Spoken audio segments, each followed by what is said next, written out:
And today we're going to be talking about decision trees. And let's see if I can go here. Let me come back up to the top of my notes. So almost all of the code and stuff that I'm going to do today is stolen from the GitHub page of the author of Hands-on Machine Learning, which has a lot of great stuff on it. So we'll start with classification. And I think the best way to understand how a decision tree basically works is just to look at an example. So here's an example of a decision tree. So this is based on the iris data that we've talked about before. So you know that there are three kinds of iris, right? Iris setosa, iris versicolor. You can see them appearing here. So there's setosa and versicolor and virginica. And the problem with the iris data set is to take 4 measurements of an iris and then determine the species that it belongs to. And so the data is 4-dimensional. It has petal length, petal width, sepal length, and sepal width. But in this example, he's reduced it to just 2 variables. So he's just forgotten about sepal width and sepal length. And so the only variables here are petal length and petal width. So so this is a decision tree that assigns a species to an iris based on 2 measurements. One is petal length and the other one is petal width. Okay. So there are 150 examples here. And so what this is there are 3 classes here. And so each index in this array corresponds to 1 class. And probably we can look here and figure out which it is, right? So this first coordinate is the number of training examples that truly are of type setosa. And this other coordinate, there is the number of training examples that truly are versicolor. And in the last coordinate, there are the number of training examples that truly are virginica. So when the decision process starts, it's 50-50-50. So each class has equal representation. And then and so there's this, you know, the secret sauce is how it decides on what this cutoff point is. But so the way decision trees work is at each node, you pick a feature. So in the case of this first node, the feature is petal length, and then you pick a cutoff. So in the notation of the book, they pick a class K and then a cutoff TK at every stage. And then it's just an inequality. So if you're a sample for which the petal length is less than 2.45, then you come over here into this subtree, and then the process continues recursively. So what actually happens when you get over here is that the samples that do get shoved over into this condition, this is actually now completely pure. Because it's 100% setosa. So the algorithm stops there because it's got a pure leaf node. But if this condition fails, then you come over here and you recursively do the same thing. You select a class K and then a cutoff TK. And so then you decide again. So right now, in this case, it happens that there's equal representation here between versicolor and virginica. So after making this choice, though, over here, almost everything is versicolor, and almost everything is virginica. And at this point, the algorithm stops. And so, but you have to give it stopping criteria, because it could keep going. I mean, it still could split between these 49 and this 5, and it could split between this 45 and this 1. So a decision tree can always run straight down, until every leaf node is completely pure. But usually, because of overfitting, you give it stopping conditions that constrain it a little bit. Like, I think probably this is set so that this tree is only allowed to have height 2 or something. So this would be depth 2. So the algorithm has been restricted in some way, probably by restricting the maximum depth, so that it can only have 2 levels, and so that provides some constraint that stops the algorithm from just memorizing the training set. All right, and so now suppose you go out into the woods and you find a completely new flower.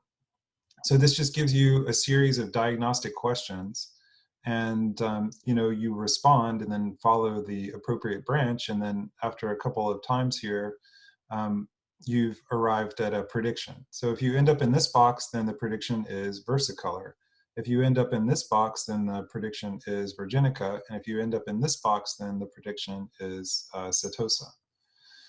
So human beings have been doing these decision trees for a long time, like I think in emergency rooms, when they're trying to decide, whether somebody goes to the ICU or something, they have some kind of decision tree like this. Yeah. All right. So,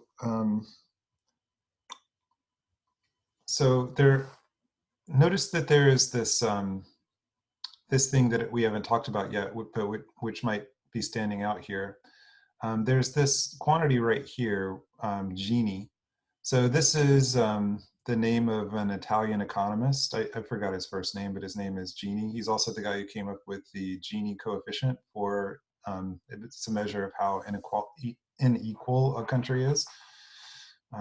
Gini is also, was a member of the Italian Fascist Party.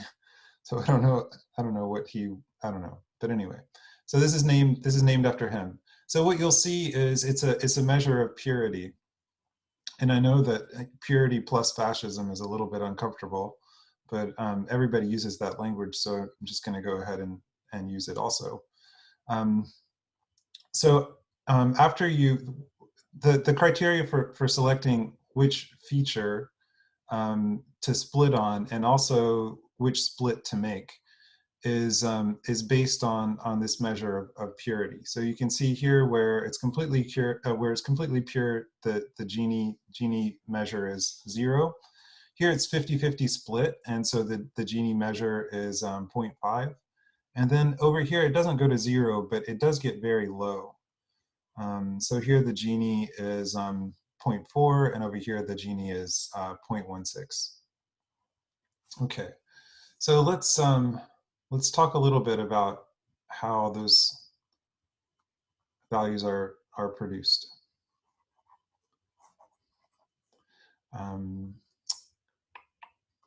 So it's based on these numbers here. So let's just consider this one, 0, 49, 5. Okay, and remember how this works. So this one is this coordinate is setosa, the middle coordinate is versicolor, and the last coordinate is virginica. So if you do, the total number here is right here, this number 54. So if you add all these up, there are 54. So there are 54 samples that belong to this node. So if you divide all of these numbers by the total, which is 54, then you get these numbers, 49 over 54. Whoops, I made a mistake. 49 over 54 and 5 over 54. So these can be regarded as probabilities. This is a probability distribution.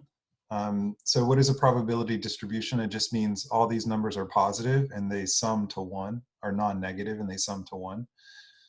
So from the algorithm's point of view, at this stage, The probability that it really is a versicolor is 49 over 54. And the probability that it is a virginica is 5 over 54, and the probability that it's a setosa is 0 from the perspective of this algorithm. Okay, so let's call this, if this is node I, then the Gini value for this node gi is computed as 1 minus the sum as k goes from 1 to d. So I'm kind of changing the book notation to agree with our conventions here. So d is the number of features. Oh wait, sorry, no, gosh, that's a mistake. It's over the number of classes, right? So I'll just use this value. I forgot what the book actually called this. What do we call the number of classes? We actually don't have notation for that.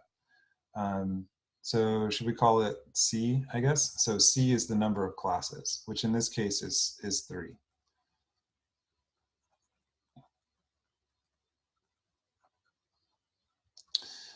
So for each class, this is the 0th class, 1st class, 3rd class, sorry, 0, 1, 2. There's a probability, so that's the probability that we just talked about there, PIK squared. So, here's PI 0 is 0, PI 1 is 49 over 54, and PI 2 is 5 over 54. So if you actually were to compute these numbers, then you would get GI equals the Gini value that's displayed there, which happens to be 0.168. And down at the very bottom of this sheet, I wrote a little function that computes that in NumPy, and so you just take you're given the counts and an array form like this, and then this broadcast divides everything by the sum, which makes them all probabilities, and then you just return 1 minus the sum, and this is broadcast squaring, which squares every entry. Okay. So one nice thing about decision trees, unlike neural networks, is that you can see how they work. So like, suppose that you work for Morgan Stanley. We now have a faculty member, I guess he's a lecturer at John Jay now, named Kumar, who's Shweta Jain's husband, who actually was doing machine learning at Morgan Stanley for a long time. And they use mostly decision trees. And I think the reason is that when they have algorithms make decisions on behalf of the business, they want to understand the criteria for the decision. So let's say you, instead of a decision tree, you have some gigantic neural network, and it's like you have to make some decision, like whether or not to buy a certain asset, and the neural network says yes, based on all of the inputs that you give the network. So now, you know that this neural network tends to be right most of the time. Its accuracy, but you have absolutely no idea why. What it was about the particular situation that inclined the neural network to say yes. The neural networks are especially opaque, like even harder to understand than linear models. With linear models, you can at least look at the weights and see which features have positive weights and negative weights and 0 weights. And so you can kind of figure out from a linear model what it is that the linear model is really doing. But not so much with neural networks. So that's a nice thing with decision trees, is it can output a decision process that a human being can actually follow. you know, like if in that example of deciding whether or not to send somebody to the ICU, you know, you could collect data and give that information to a decision tree algorithm, and it could produce like a sort of a good series of diagnostic questions about whether somebody should be sent to the ICU or intubated or whatever. Okay. So I guess maybe it was implicit, but I didn't actually say, like, how does it, when you give an example and you get to a leaf node, we know that this is if you end up in this leaf node, the prediction is Virginica, but technically, why is that? That's because if you go back to those probabilities that we were talking about, Virginica is the class that has the highest probability once you get here. So the probability of being Virginica, according to the model, is 45 out of 46, and so that's the highest. That's the probability that's most likely, and so the prediction is always that. You can see even these intermediate nodes, they have a class prediction, even though they don't really have much of a reason for having an opinion. They still have one. It's just that there are ties in the case of these two white boxes. All right, so is there anything of interest up here before I start explaining the CART algorithm? I don't think so. There are many different decision tree algorithms. The book presents one called CART. So CART is shorthand for classification and regression tree. And in a little while, we'll explain how these trees can be used for regression.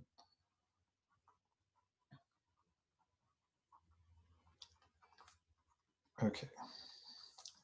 All right. So at each stage here, so at each stage, you pick a feature K, and a cutoff TK. So you know, in the case of in the case of this node, the K is petal width, and TK is 1.75. Okay, and then you well, okay.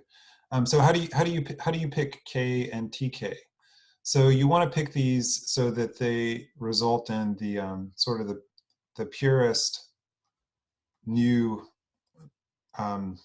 nodes. So the thing that it's trying to maximize is this quantity JKTK, which is the number of instances that end up on the left, divided by the total number of instances in the current node, times the Gini value of the left node,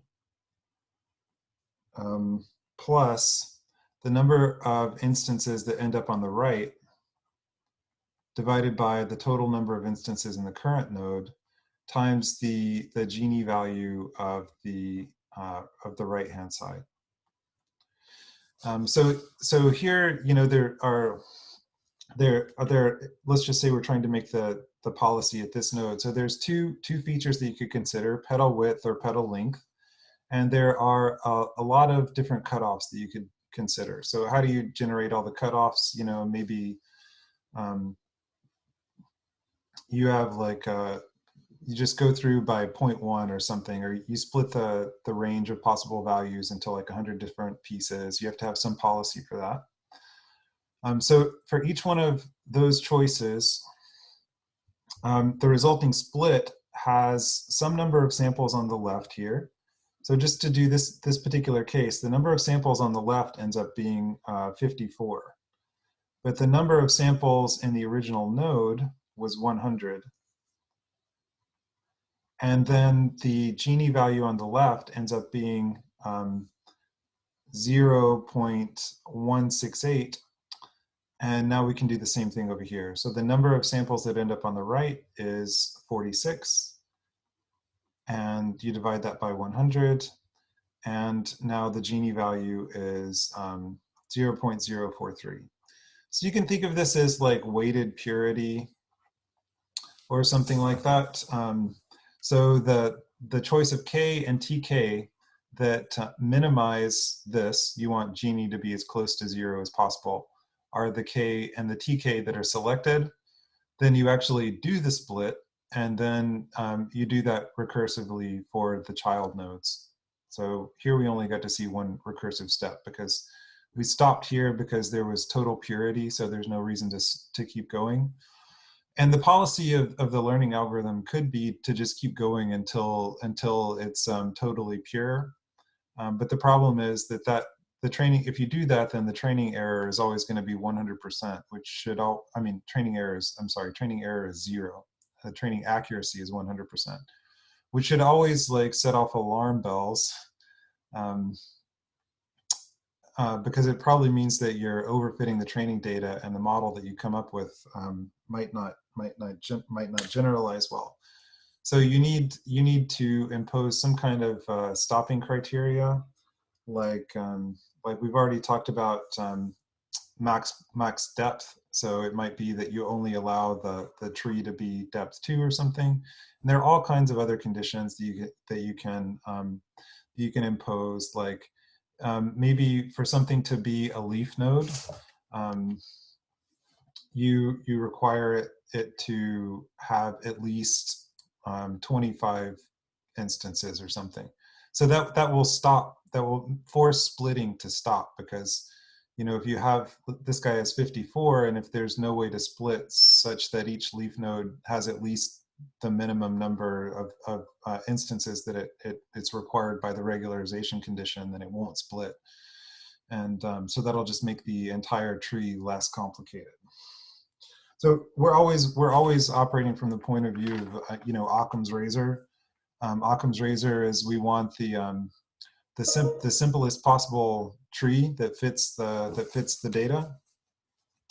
But if you don't offer any constraint like height of the tree or conditions on the number of instances in the leaf nodes or anything like that,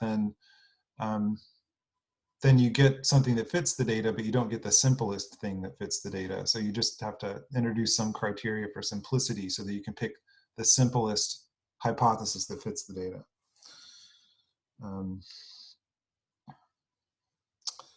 Yeah, also another condition that you could impose would be a maximum total number of leaf nodes. Okay, so it turns out that finding the absolutely optimal tree, for this particular data, there is some optimal tree, but finding the optimal tree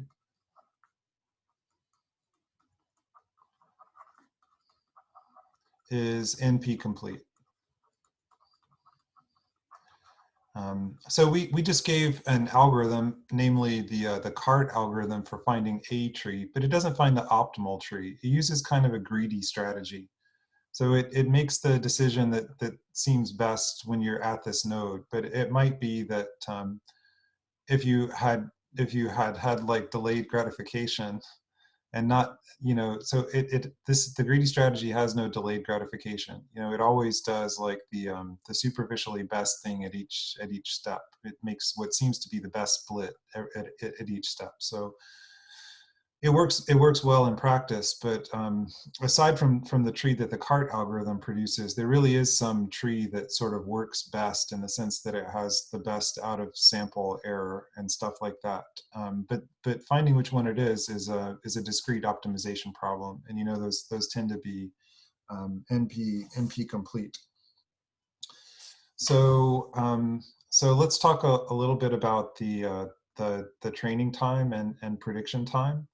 So first, let's say that we give this tree like a new instance. How long does it take to make a decision? Well, it has to make one decision for every level of the tree. So it has to make one choice here, and then possibly one choice there, and then it's done. the number of choices that it has to make in order to make a prediction is about the same as the depth of the tree. So the time that you need to make a prediction is just big O of the depth. And so that's always going to be very fast, you know, because if you have like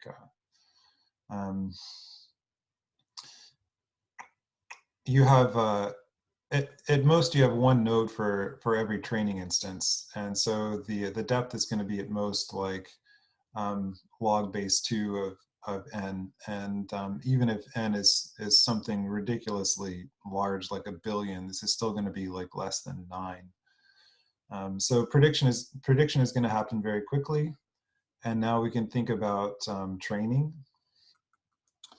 So for training, you're going to have a certain number of nodes. So you have to you have to run one iteration of this you know cart algorithm, one iteration of the cart loop for every non-leaf node, and so the number of non-leaf nodes is at most so they're at most log base 2 n nodes. Yeah, I think I just, this is true, but it's just too complicated. So the number of nodes is at most n. So let's just say that. And oh, you know what? I thought I understood this running time, but I actually don't. But let me how about this? And I'm just making this up off the fly here. So to construct the tree takes time n log n. That's just making the tree. And then for each node in the tree, the hard thing that you have to do is consider each feature and then consider each cutoff. So let's just summarize that as d, the number of features, even though it's really d times the number of tk that you're going to consider.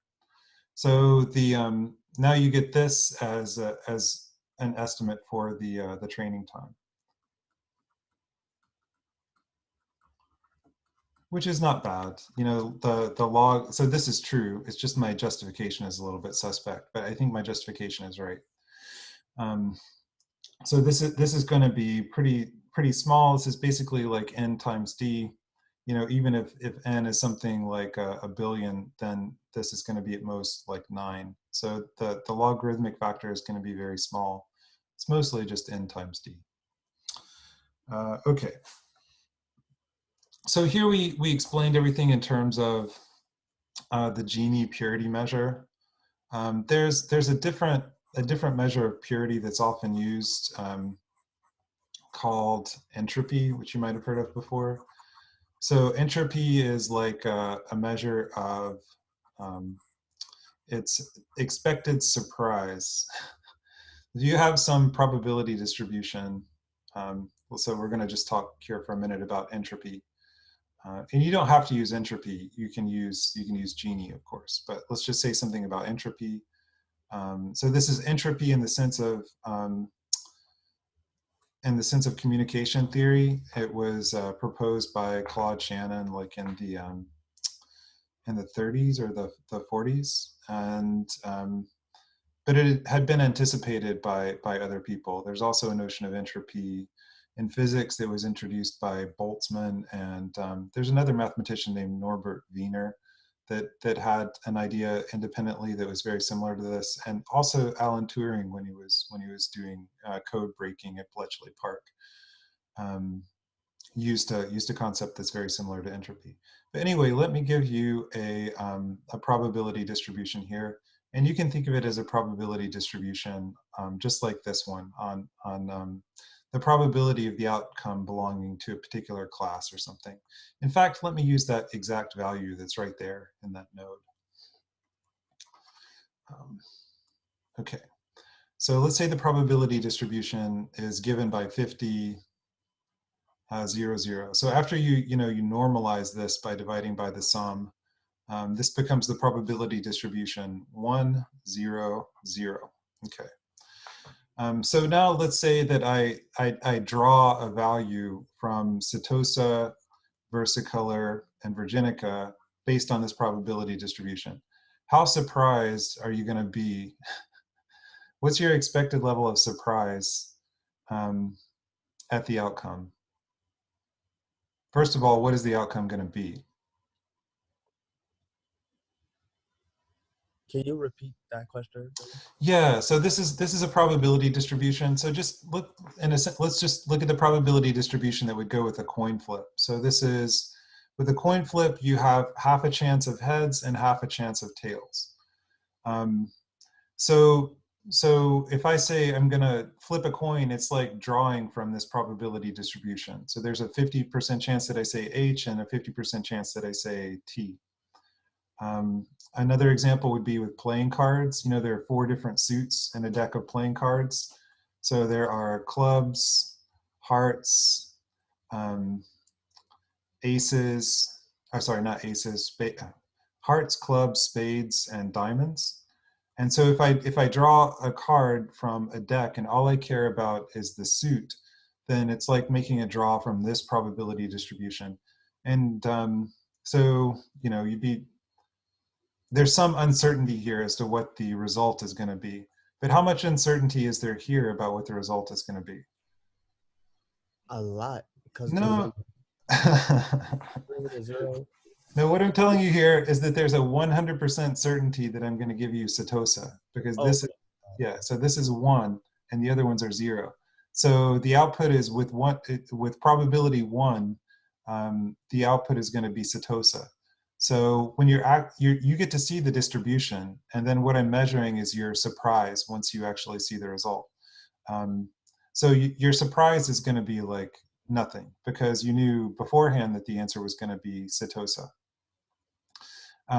But in this case, I give you the probability distribution, and then I actually flip the coin and give you tails. You are a little bit surprised because you didn't have any certainty about what the answer was going to be. And so if you have a probability distribution where something, say there's a 90% chance that one thing happens and a 10% chance that the other thing happens, your surprise when you see this is going to be higher than your surprise when you see this. So the surprise is given by the natural log function. So here's 1 when you graph natural log. So as these probabilities get more towards 1, these are negative numbers that get closer and closer to 0. So if I look at the negative logarithm of 0.1, so that's going to be over here. So what this is going to be is some pretty big number. So here's 0.1, and then when I put that into the natural log function, a fairly big negative number comes out, and then this negative sign makes it positive. And so what this is like a measure of how surprised I would be if this less likely outcome happened. On the other hand, my surprise if the more likely thing happened would be minus natural log of 0.9. So when I put in 0.9, natural log spits out something that's it's negative, it's a little bit less than 0, and then this negative sign makes it positive. So when the likely thing happens, my surprise is low, but when the unlikely thing happens, my surprise is high. And what entropy is just the expected surprise. So this is my surprise when the likely thing happens. This is my surprise when the unlikely thing happens. What is my expected level of surprise? So here I'm just using expected value, which hopefully you've seen before. So there's a 90% chance that my level of surprise will be minus natural log of 0.9. And there is a 10% chance that my level of surprise will be minus natural log of 0.1. Okay. And what we just computed here is the entropy of this probability distribution. And what it means is it's just the expected level of surprise when you find out what actually did happen. And so for any given probability distribution, entropy is maximized when everything is equally likely. So this is very high entropy. In fact, with two outcomes, the highest you can make the entropy is by making everything uniformly likely, and that's always true. So if there are 4 outcomes, this probability distribution has the highest possible entropy. But then if one thing starts to be more likely than another, then the entropy gets lower. So this is a probability distribution with a very low entropy. In fact, I think the entropy is actually 0 for this one. Let's see, so it's like, if we actually computed it, it would be 1 times negative natural log of 1. Natural log of 1 is 0. And so it would just be 0, which makes sense because the expected surprise when you know what's going to happen is 0. So anyway, this is just an alternative measure of impurity. So if you have a case like this where there are several things that might happen, this would be relatively high entropy. This would be low entropy. So instead of, and when you make this decision that we talked about earlier, you're trying to minimize the number of nodes on the left divided by the number of nodes in the current node. Before we wrote the Gini here, but instead we could use entropy. For whatever weird reason, entropy is always denoted by the capital letter H. So this would be the entropy on the left, plus the number of things on the right, divided by n, times the entropy on the right. So we could compute these if we wanted to. Man, it's getting really busy, isn't it? But let me leave that there. And let's just compute this for this situation with our favorite node.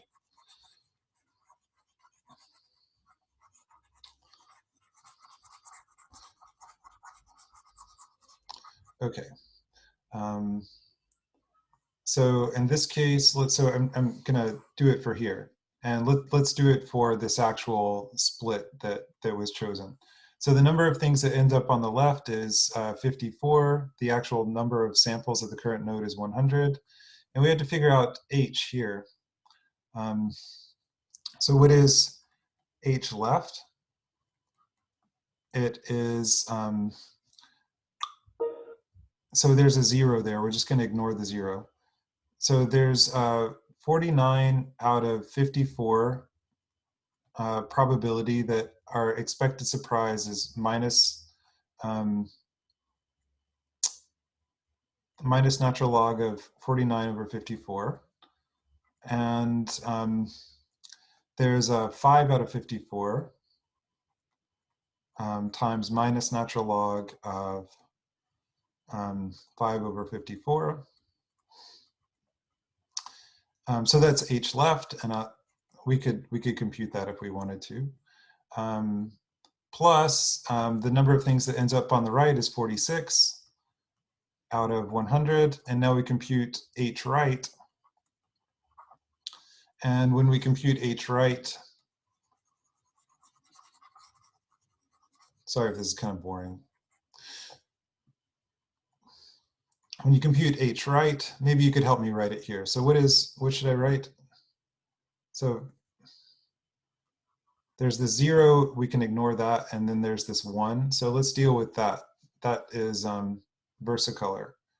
So the probability once you get to this node that the answer is versicolor is 1 out of 46, right? So there's a 1 out of 46 chance that our surprise is natural log of 1 over 46. There's a 45 out of 46 chance that our surprise is 45 over 46. And what you would find if you computed this is that it's actually pretty low. And we could create a new box here and do it, but to do that I would have to actually do it. Well, I'm going to do it. I didn't plan to spend this long talking about entropy. I'm sorry. Entropy is something that should be introduced with like a whole class, right? So let's just give these things names. So n left is 54, n is 100, n right is 46.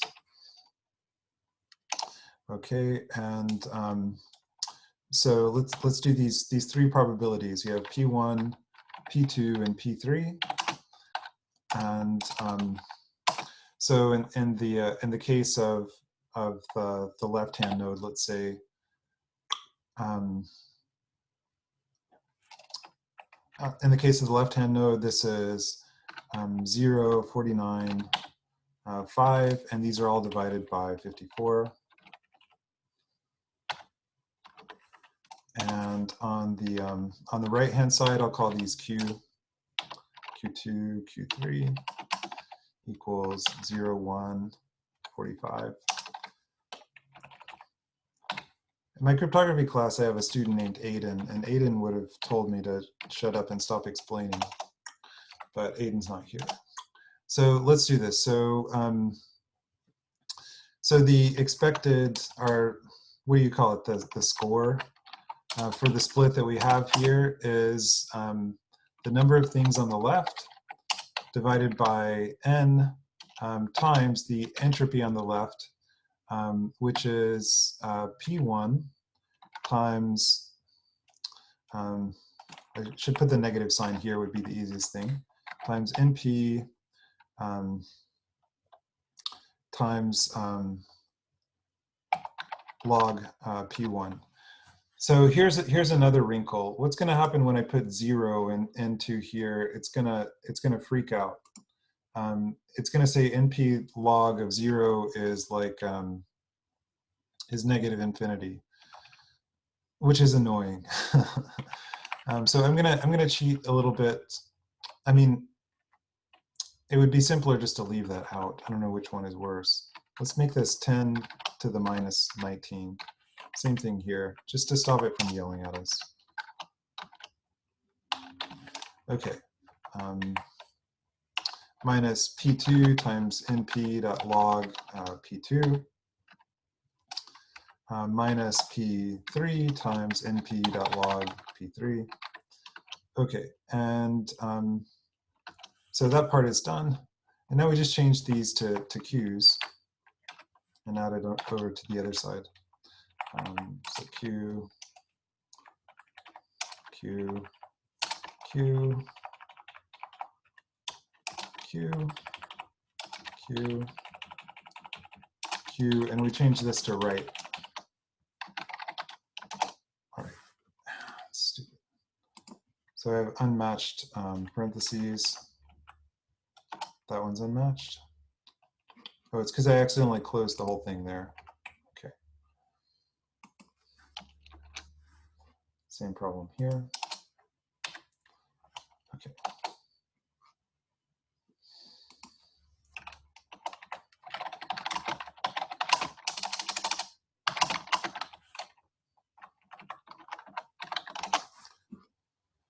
Okay, so the score of this split would be 0.21. And if we change this to make things more evenly distributed, like let's say we change this to 1/3, 1/3, 1/3, what do you think is going to happen? Is this score going to go up or down? Up. Up, because this is a terrible choice, because now on the left there is on the left there's still a huge amount of confusion. It's not the choice that you're making isn't simplifying things on the left at all. So this will go up to 0.64. And then let's just, this is the worst it could possibly be. So this would be like the worst split imaginable. Okay. And so it goes up to 1. And I'm suspicious, maybe it would be, well, okay, so it wouldn't necessarily be 1. I bet if if n left and n right were both 50, then it would be exactly 1.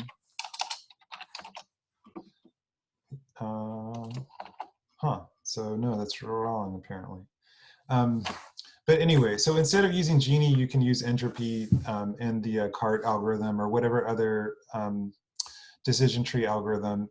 The book says that it doesn't make much of a difference. It's an adjustable parameter when you're using sklearn or something. You can tell it to use, here it says criterion equals Gini. You could change criterion to entropy if you wanted to. The book says that it might lead to more balanced trees, but it doesn't make a big difference. It just means it's stupid to spend a long time talking about it. So let's come down here, and here this is a beautiful visualization of the decision boundary that you get from applying this decision tree. So here's petal length on one axis, petal width on the other axis, and what these depth 0, depth 1, depth 2 things are. So each time you make a decision at a node, you make a separation of the space. So that initial decision you make about petal length, it splits the space into 2 parts.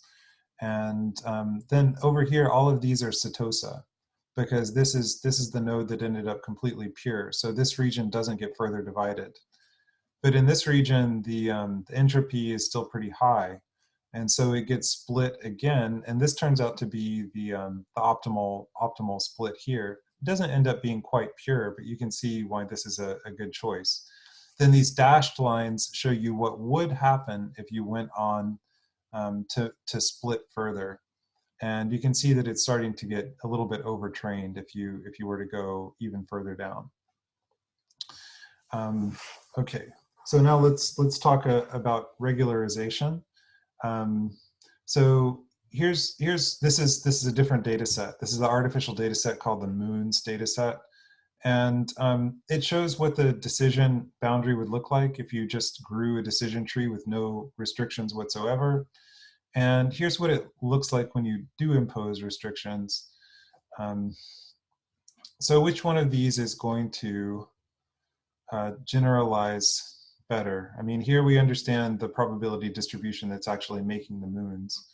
So we know, because we really understand what's happening, that these gaps here are not correct, and that this one is getting closer to sort of getting the essence of the probability distribution that's making these 2 classes. So the one on the right is preferable. There's other things that you could do. So here's where this regularization takes place. For this one, the minimum samples to be a leaf is set to 4. So that means that you're not allowed to make a split that would result in a leaf node that has less than 4 data points in it. And I actually printed out these trees. So here's the tree corresponding to the unconstrained case. And you can see it produces some leaf nodes down at the end. Like this one, this leaf node applies only to 1 training instance. So it's a special case is created for just 1 training instance. So that's probably not going to generalize very well. And that happens several times here. You know, this one is for just 3 instances. So that's also a little bit suspect. Now, here is the tree that results when you impose the restriction that a leaf node can have at most, a leaf node needs to have at least 4 samples. So you can see that the tree is shorter and less complicated, and all the things down here at the end have at least 4, which is the condition that we used. So there are all kinds of ways to regularize a decision tree, and maybe we should just come up here and you can see some of them. So there's max depth. So max depth is just the number of levels in the tree. So max features, there's actually something that we didn't talk about the features. So here when I was explaining the CART algorithm, I said that here we would consider all features.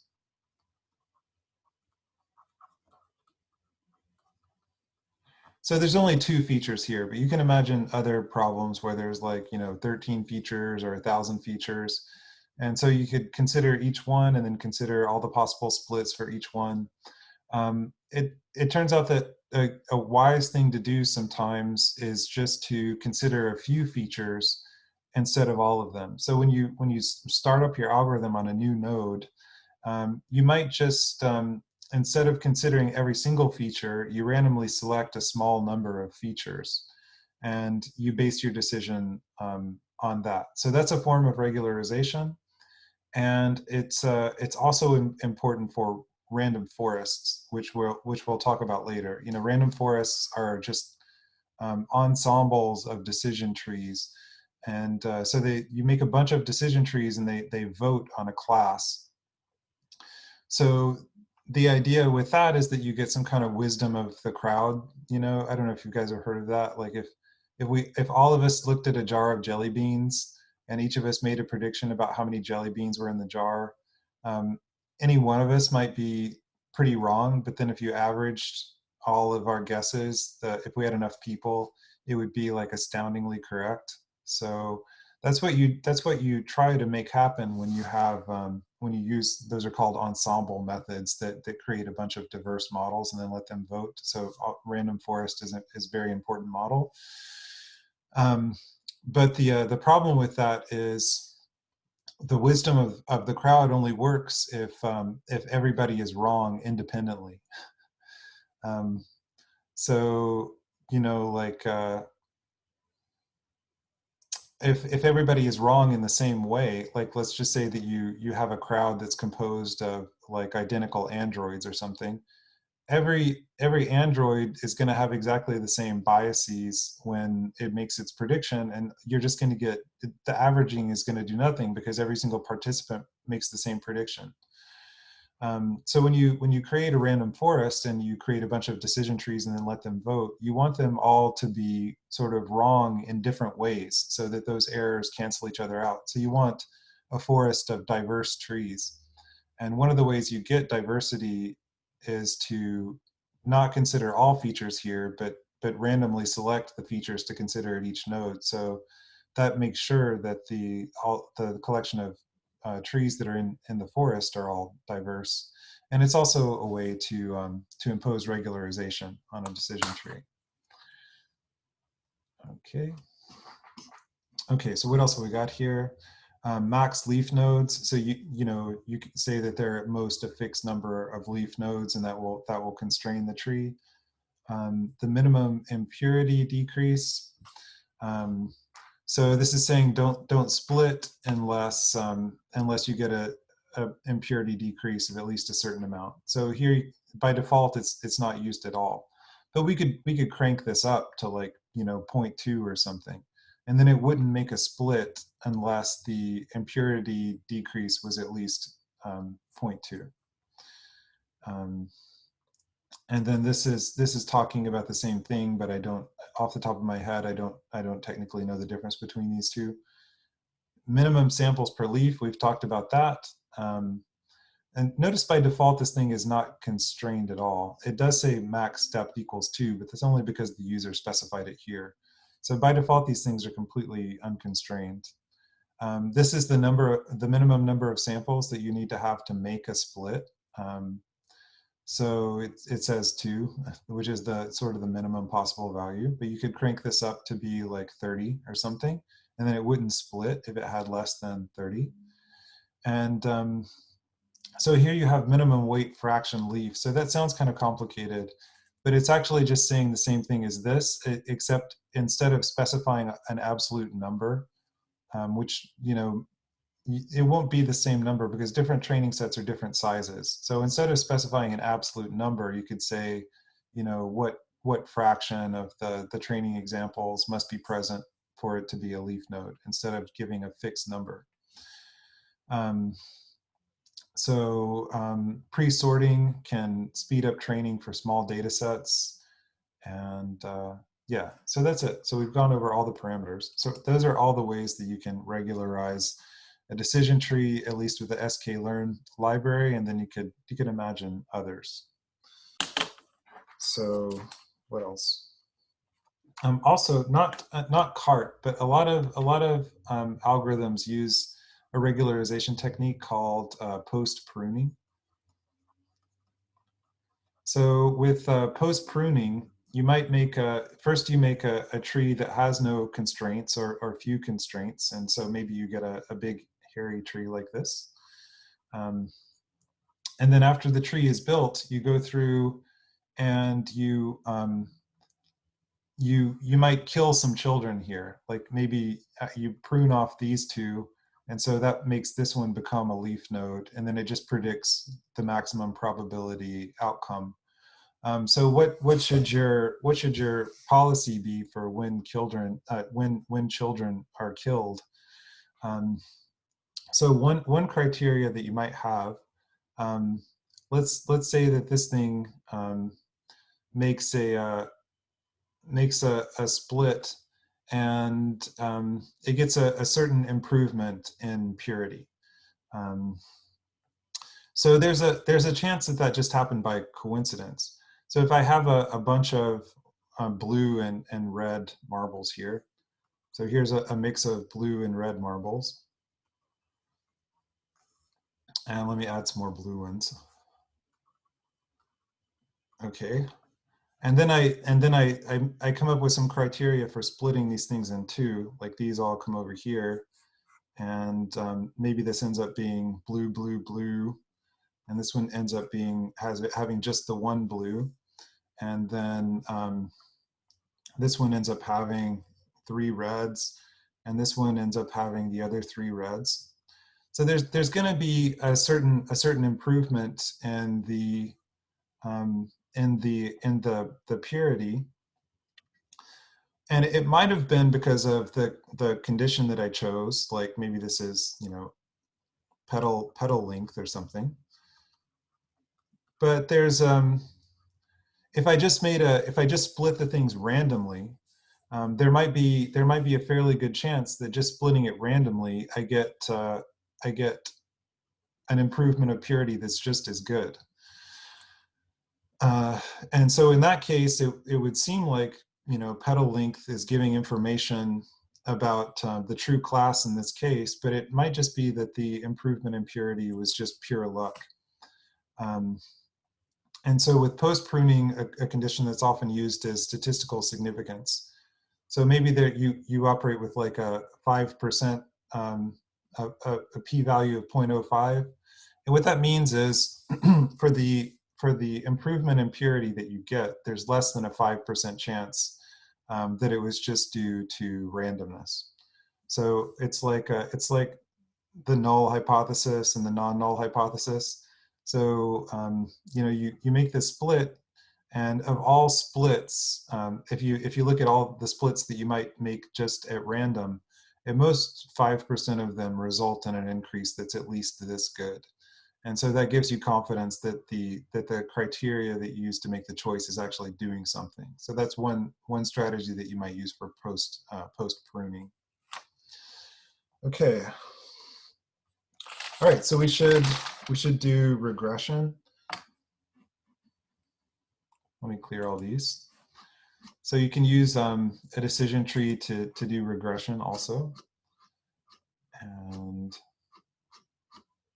let's see how that works. So here's a picture, but let's look at the tree. So now this is a little bit different than what was there before, but it's still pretty similar. So it used to say, okay, good.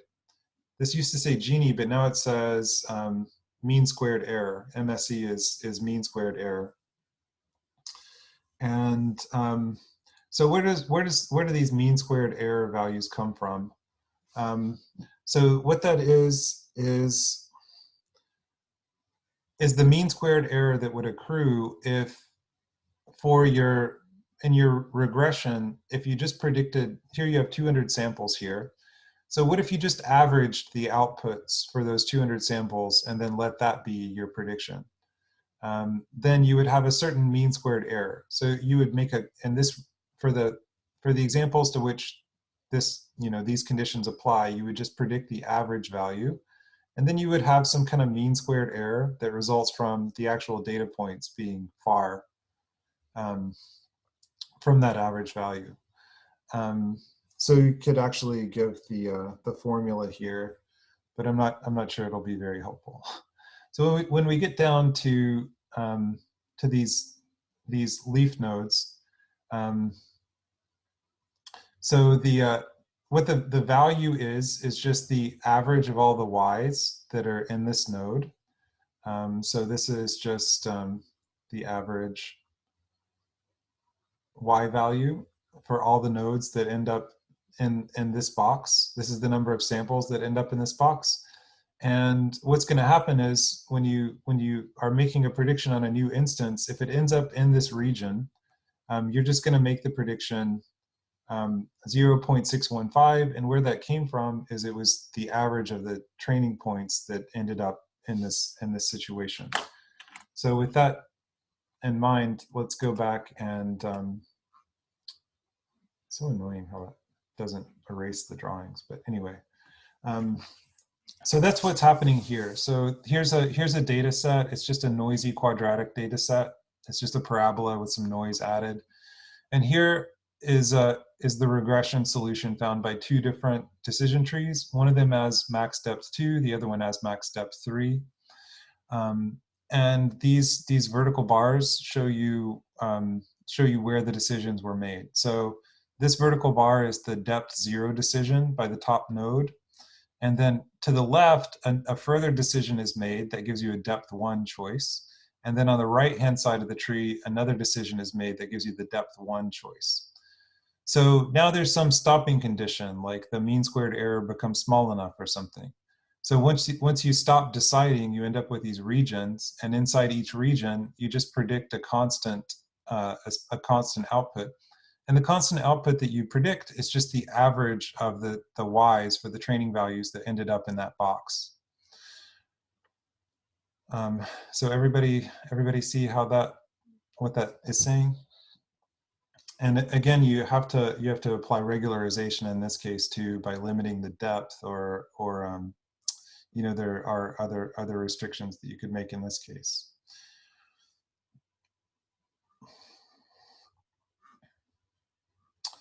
So here's regression with no restrictions. You can see it's very jittery, and won't generalize as well as something like this.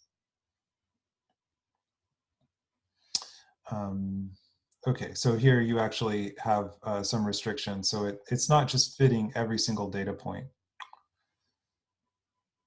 One interesting thing is when you do decision tree regression, it can interpolate. That means guess values between training points, but it can't extrapolate, meaning if there's some point over here, it has absolutely no opinion on what the output might be for that. And we're out of time, so I think we're going to spend a little bit of time on Tuesday. We'll do random forests and then finish up with this, and then before the semester's over, we'll try to get done with PCA. Anybody have any questions?